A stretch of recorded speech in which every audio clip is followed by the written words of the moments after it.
Informasi lainnya, Tribunner, sampah kembali berserakan di dalam gedung Pasar Mardika, tangga hingga belakang los jualan. Sampah kembali berserakan di dalam gedung Pasar Mardika. Titik sampah paling banyak di lantai 2, tangga depan, belakang los jualan, serta los tanpa penghuni. Pantauan tribunambon.com Selasa 18 November 2025, sampah didominasi plastik, kayu bekas, hingga sampah organik.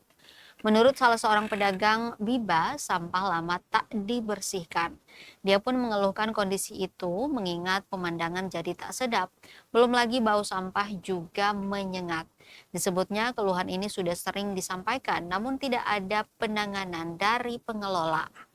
Dirinya selalu berharap upaya dari pengelola dan pemerintah untuk membenahi lagi gedung Pasar Mardika untuk menjadi pusat perekonomian yang layak.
Download Tribun X sekarang, menghadirkan lokal menjadi Indonesia.